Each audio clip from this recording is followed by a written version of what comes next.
बात करेंगे कि सुप्रीम कोर्ट ने पीपुल्स पार्टी के रहनुमा मसूदुर रहमान अब्बासी की माफी मुस्तरद कर दी। आइंदा समात पर फर्द जुर्म आयद करने का फैसला कर लिया गया है। जस्टिस मज़ाहिर नकवी ने रिमार्क्स दिए, FIA खोज लगाए किसके कहने पर तकरीर की गई। सोचे समझे मंसूबे के बगैर ऐसी तकरीर मुमकिन नहीं। पीपल्स पार्टी के रहनुमा को चीफ जस्टिस के खिलाफ बयानबाजी महंगी पड़ गई। सुप्रीम कोर्ट में मसूदुर रहमान अब्बासी की माफी मुस्तरद, आइंदा समात पर फर्द जुर्म आयद करने का फैसला। सुप्रीम कोर्ट ने अटॉर्नी जनरल को प्रोसिक्यूटर मुकर्रर कर दिया। कोर्ट में रहनुमा पीपल्स पार्टी मसूदुर रहमान के खिलाफ तौहीन अदालत केस की समात के दौरान जस्टिस एजाजुल हसन ने रिमार्क दिए कि मसूदुर रहमान कह रहे थे अदालत बुलाए तो औकात याद दिला देंगे। अदालत ने बुला लिया है, अब औकात दिखाएं। अदालत ने इस्तफसार किया कि आपने किस बुनियाद पर चीफ जस्टिस को सेक्टर इंचार्ज कहा। जो गुफ्तगू आपने की वो किसको मुतासिर करने के लिए थी। मसूद अब्बासी ने वजाहत दी कि वो गरीब आदमी हैं, 2 बीवियां और 7 बच्चे हैं। परेशानी की वजह से मालूम नहीं था क्या बोल दिया। पैर पकड़कर माफी मांगता हूँ। अदालत ने मसूदुर रहमान अब्बासी की माफी मुस्तरद करते हुए आइंदा समात पर फर्द जुर्म आयद करने का फैसला कर लिया। जस्टिस मज़ाहिर नकवी ने हुक्म दिया कि FIA खोज लगाए कि इसके कहने पर तकरीर की गई। सोचे समझे मंसूबे के बगैर ऐसी तकरीर मुमकिन नहीं। लाहौर हाई कोर्ट में चीफ जस्टिस कासिम खान ने आखिरी वर्किंग डे पर भी अहम केस की समाअत की। चीफ जस्टिस ने IG पंजाब इनाम गनी की तैनाती के खिलाफ दरखास्त की समाअत के दौरान अहम रिमार्क्स भी दिए। उन्होंने कहा कि हर शाख पर उल्लू बैठा है, अंजाम गुलिस्तान क्या होगा। हादिर खान ने यह मिस्टर पार्लियामेंट में आखिरी रोज पढ़ा था। चीफ जस्टिस ने कहा कि कानून की खिलाफ वर्जी करने वालों को तहफ़्फ़ुज़ देंगे तो ऐसा ही होगा। मेरे ख्याल से IG और हुकूमत ये समझती है कि मेरे जाने से कानून बदल जाएगा। जो भी जज आएंगे वो कानून के मुताबिक ही फैसला करेंगे। चीफ जस्टिस ने दरखास्त गुजार से कहा कि मुखालिफ फरीक के इल्तिवा की कोशिश के बावजूद आप बड़े तहम्मुल से इस केस में पेश होते रहे। आखिरी केस की समाअत के बाद जस्टिस कासिम ने अदालत में सबका शुक्रिया भी अदा किया। वज़ीर आला पंजाब के प्रिंसिपल सेक्रेटरी भी नैब के रडार पर आ गए। नैब लाहौर ने ताहिर खुर्शीद को 8 जुलाई को ज़ाती हैसियत में तलब कर लिया। ताहिर खुर्शीद पर बतौर सेक्रेटरी मवासलात आमदन से जायद असासे बनाने का इल्ज़ाम है। नैब ज़राए के मुताबिक ताहिर खुर्शीद ने मनपसंद अफराद को करोड़ों रुपए मालियत के ठेके दिलवाए। पंजाब में नैब का शिकंजा ऐवान वज़ीर आला तक जा पहुँचा। वज़ीर आला पंजाब के पर्सनल सेक्रेटरी ताहिर खुर्शीद पर करप्शन और अकरबा परवी के इल्ज़ामात। नैब ने ताहिर खुर्शीद को 8 जुलाई को ज़ाती हैसियत में तलब कर लिया। ताहिर खुर्शीद पर बतौर सेक्रेटरी मवासलात आमदन से ज़्यादा असासे बनाने का इल्ज़ाम है। नैब ज़राए का कहना है कि ताहिर खुर्शीद ने मनपसंद अफराद को करोड़ों मालियत के ठेके दिलवाए। नैब ने मुख्तलिफ हुकूमती इदारों से ताहिर खुर्शीद के असासाजात की तफसीलात भी तलब कर ली हैं। नैब ने गलत आदमी से पंगा ले लिया, बदमाशी नहीं चलेगी।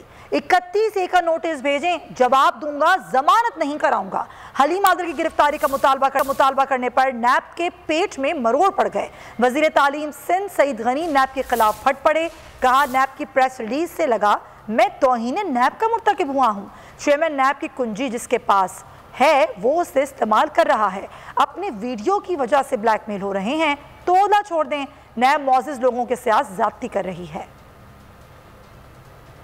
मुझे तो नैब भी हुकूमत की तरह इंतहाई नालायक और नाअहल भी है। बेशर्म तो थे ही। मैं दावा करता हूँ, मुतालबा करता हूँ, चैलेंज करता हूँ नालायकों को, बेशर्मों को कि ये इस कमेटी की मीटिंग बुलाएं और मुझे नोटिस भेजें 31A में, जो मैंने प्रेस कॉन्फ्रेंस की उसके मुताबिक। मैं इनको इनके मुंह पे बैठ कर इनके सारे करतूत हैं वो बेनकाब करूंगा। और मैं बताऊंगा कि ये नैब को किस तरह इमरान नियाजी के इशारों पर इस्तेमाल कर रहे हैं। सबसे ज्यादा मिसयूज नैब के कानून का अगर कोई शख्स कर रहा है तो वो चेयरमैन नैब कर रहा है। तो ये चेयरमैन नैब ब्लैकमेल हो रहा है हुकूमत के हाथों। मैंने बार बार कहा है कि वो जो वीडियो आई थी जिसको बाद में रुकवा दिया गया, हमें नहीं पता उस खातून का क्या हुआ, उस FIA की तहकीकात का क्या हुआ जो चेयरमैन नैब की इस वीडियो के बाद FIA को दी गई थी। ये बदमाशी जो नैब ने मचाई हुई है मुल्क के अंदर, ऐसे नहीं चलेगी। आप बड़ी वो मेरी गाड़ियों की वीडियोस बनाते हैं ना, देखते हैं कि कहाँ पे क्या मेरी गाड़ी इस्तेमाल हो रही है। आप जाएं और देखें क्या कोई केस प्रॉपर्टी जो घर उन्होंने अगर किसी का पकड़ा है, किसी की गाड़ी पकड़ी है, किसी का और कोई एसेट उन्होंने कब्जे में लिया है, ये अपने इस्तेमाल में ला सकते हैं। इनके ऑफिसर्स उन घरों को इस्तेमाल करते हैं, इनके ऑफिसर्स उन गाड़ियों को इस्तेमाल करते हैं। रहनुमा पीपल्स पार्टी पलवशा खान ने हुकूमत पर कश्मीर पर सौदेबाजी का इल्ज़ाम धर दिया। प्रेस कॉन्फ्रेंस में उन्होंने कहा कि मौजूदा दौरे हुकूमत में सकूत कश्मीर हुआ है। Peoples party Azad Kashmir election से किसी सूरत पीछे नहीं हटेगी। सकूत कश्मीर हुआ 70 7 दहाइयों में इस हुकूमत के तहत हुआ। हम ये कहना चाहते हैं कि आधा तो आप दे चुके हैं, लेकिन बचे कुचे को हम नहीं देने देंगे। कश्मीर पॉलिसी जो है उस पर कुछ कहने से पहले इस हुकूमत की टांगें कांपती हैं। हम आपको ये भी कहना चाहते हैं, हमारे कारकुनों पर, हमारे कैंडिडेट्स पर दबाव खत्म किया जाए। हम किसी सूरत मैदान से नहीं भागेंगे। और आप जो 22 साल की जिद्दोजहद का रोना रोते हैं, हमें ये बता दीजिए कि 22 साल के बाद अगर आपके हिस्से में आया कि कश्मीर में इलेक्शन हो रहे हैं तो आपके पास 22 कैंडिडेट भी ना निकले। आपने आधा घंटा पहले ज्वाइन किए हुए बंदों के गले में अपना झंडा डाल के उन्हें टिकटें दे दी। न सिर्फ ये कि आप कश्मीर का हक मार रहे हैं, अपने लोगों का हक भी मार रहे हैं। सिंध में ऑपोजिशन लीडर हलीम आदिल शेख ने कहा है कि वो पानी के मसले पर पंजाब और विफाक से बात करने को तैयार हैं। सिंध के हुकूक का हर सतह पर तहफ़्फ़ुज़ करेंगे। प्रेस कॉन्फ्रेंस में उनका कहना था कि सिंध में VVIPs को पानी के आउटलेट्स की सहूलत हासिल है। यहाँ चोरी और सीना जोरी का कानून राइज है। बिलावल भुट्टो को अपने फार्मूले के तहत पानी की किल्लत समझनी चाहिए। जब बारिश ज़्यादा होती है तो पानी ज़्यादा आता है। एहसास प्रोग्राम के तहत सिंध में 65 अरब रुपए तकसीम किए। वफाकी हुकूमत सिंध के आवाम को सूबाई हुकूमत के रहमो करम पर नहीं छोड़ेगी। और वजीर आजम पाकिस्तान इमरान खान ने एक बार फिर बैरून मुल्क मुकीम पाकिस्तानियों को मुल्क का बेशकीमत असासा करार दे दिया। मुल्क की तरसीलात ज़र के हवाले से होने वाले इजलास में मुतालिका वजारतों को मुस्तक़बिल के अहदाफ से मुतालिक हिकमत अमली बनाने की हिदायत कर दी है। बैरून मुल्क मुकीम पाकिस्तानी मुल्क का बेशकीमत असासा हैं। इनकी जानिब से भेजी जाने वाली तरसीलात ज़र का मुल्की मईशत के इस्तेहकाम में कलीदी किरदार है। वतन की तामीर और तरक्की में हिस्सा डालने वाले ओवरसीज़ पाकिस्तानियों और इनके ख़ानदानों को सहूलतें और मराद की फराहमी के लिए हुकूमत पुरअज़्म है। मुल्की तरसीलात ज़र में इजाफे के हवाले से इजलास में वज़ीर आज़म की गुफ्तगू। कहा, ज़र मुबादला और दीगर माशी ज़रूरियात को मद्देनज़र रखते हुए मुफस्सिल और मुनज़्ज़म मनसूबाबंदी की जाए। वज़ीर आज़म इमरान खान ने मुतालिका वज़ारतों को हिदायत करते हुए कहा कि तरसीलात ज़र के ज़ुमन में मुख्तलिफ शोबों में मुस्तक़बिल के अहदाफ मुरतब करके इनके हसूल के हवाले से हिकमत अमली तश्कील दी जाए। FBR ने 2020-21 में तारीखी 4,732 अरब रुपए टैक्स रेवेन्यू की मद में इकट्ठा किया। वज़ीर आज़म इमरान खान का FBR के लिए तारीख। वज़ीर आज़म ने लिखा कि FBR ने अपने हदफ 4,691 अरब से ज़्यादा टैक्स जमा किया। ये कलेक्शन गुज़श्ता साल से 18% ज़्यादा है। हमारा हदफ हमारी हुकूमत अल्हम्दुलिल्लाह 18% इजाफे के साथ पाकिस्तान की तारीख की सबसे ज़्यादा एक्सपोर्ट का हदफ इस साल 2020 और 21 में हासिल हो गया है। अगर सर्विस सेक्टर को शामिल करें तो ये 31 अरब डॉलर्स की एक्सपोर्ट्स हैं। वज़ीर इत्तलात और नशरियात फवाद चौधरी का ट्वीट। कहा, इंशाअल्लाह आइंदा बरसों में पाकिस्तान का एक्सपोर्टर पाकिस्तान के माशी इस्तेहकाम का अहम सुतून होगा।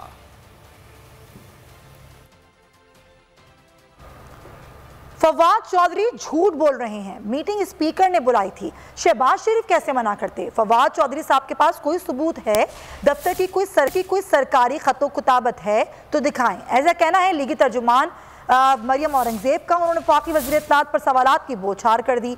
उन्होंने पूछा कि कोरोना की नेशनल पार्लिमानी मीटिंग से क्या इमरान साहब शहबाज शरीफ के कहने पर चले गए थे? कौमी अहमियत और सलामती के दीगर मामलात पर क्या अपोजिशन लीडर के कहने पर नहीं आए? इलेक्शन कमीशन के अरकान के तकरीर के लिए मुशावरत से भी शहबाज शरीफ ने मना किया था।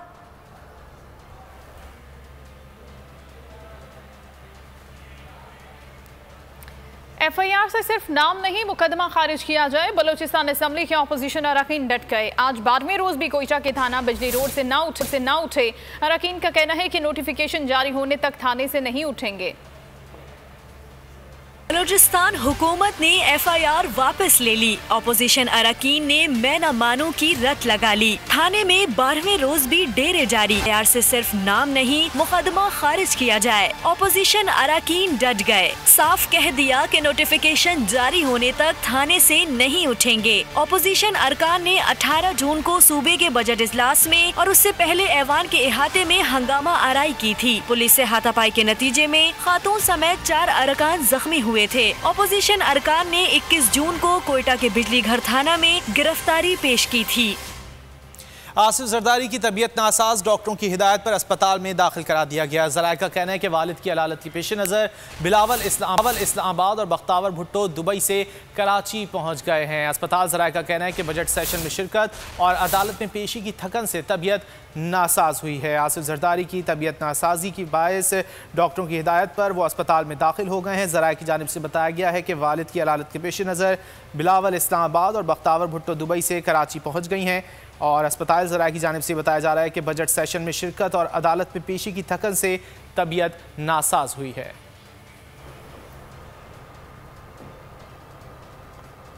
और अब खबर शामिल करेंगे कि सिंध हाई कोर्ट ने सोशल मीडिया ऐप टिकटॉक पर पाबंदी का फैसला वापस ले लिया।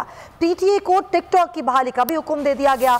शिकायत करनंदा की दरख्वास्त पर 5 जुलाई तक फैसला करने की हिदायत कर दी गई है। अदालत ने 28 जून को टिकटॉक मुअत्तल करने का हुक्म दिया था, जिस पर अब ये पाबंदी का फैसला सिंध हाई कोर्ट ने वापस ले लिया है। आपको आगाह कर रहे हैं कि सिंध हाई कोर्ट ने सोशल मीडिया ऐप टिकटॉक पर पाबंदी का फैसला वापस लिया है और पीटीए को टिकटॉक की बहाली का हुक्म दे दिया है।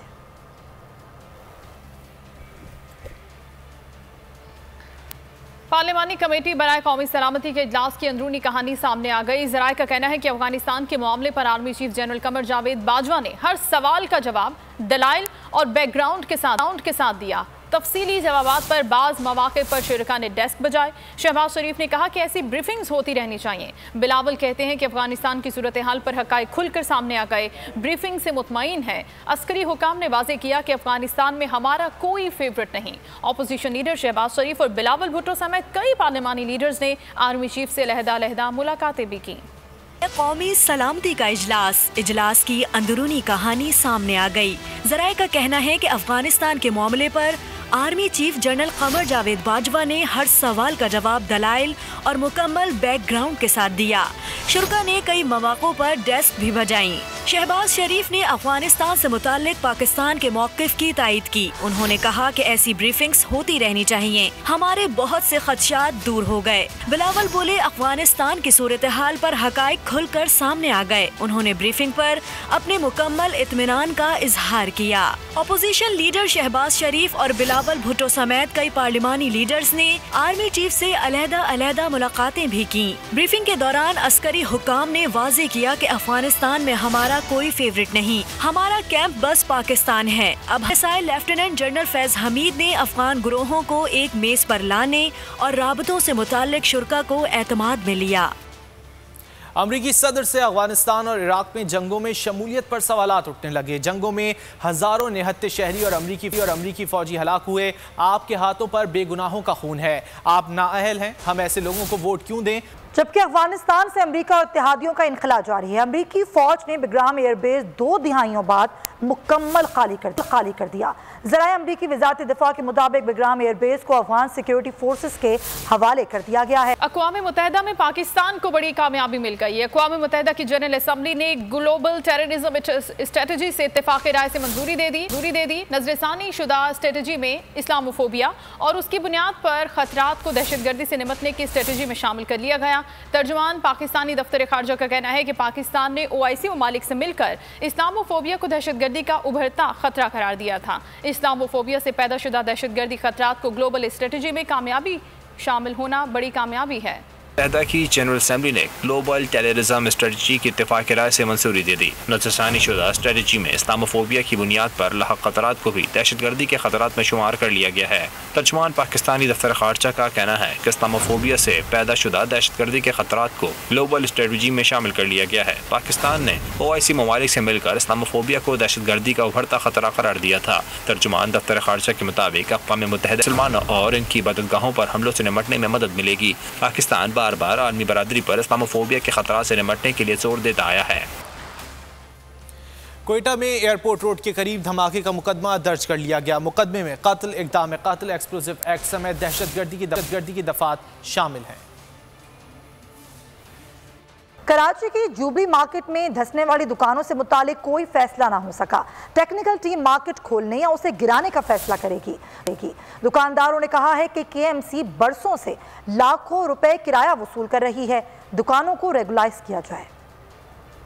अच्छी इंतजामिया की गफलत का एक और नतीजा। जुबली मार्केट में नाले पर बनी दुकानें धंस गईं। मार्केट में 300 से ज्यादा दुकानें मौजूद हैं। गुज़श्ता रोज नाले की छत बैठने से 11 दुकानें तबाह हो गईं। लाखों रुपए का सामान नाले में गिरकर बर्बाद हो गया। दुकानदारों ने कहा कि KMC बरसों से लाखों रुपए किराया वसूल कर रही है। दुकानों को रेगुलाइज किया जाए। हजारों दुकानें नालों पे बनी हुई है। खाली ये आपको अंदर दुकानें नजर आ रही है, बाहर भी दुकानें। ये जब बनी थी उसका कौन था लैंड का अफसर? अब तोड़ने के कमात भी अगर दिए जाएंगे, कौन है? इतने अरसे से एक बत्ता किराए की मद में कौन ले रहे? इंतजामिया ने मार्केट को सील तो कर दिया, लेकिन इसकी किस्मत का फैसला नहीं कर सकी। KMC की टेक्निकल कमेटी कोई फैसला करेगी। कराची में डाकुओं ने गरीबों की इमदाद की रकम भी ना छोड़ी। गुलशन इकबाल नारियल पार्क के करीब एहसास कैंप को लूट लिया। 6 मुलजिमान 12 लाख रुपए लूट कर फरार हो गए। इमदादी रकम लेने आए हुए मुस्तहकीन से भी मोबाइल फोन छीन लिए गए।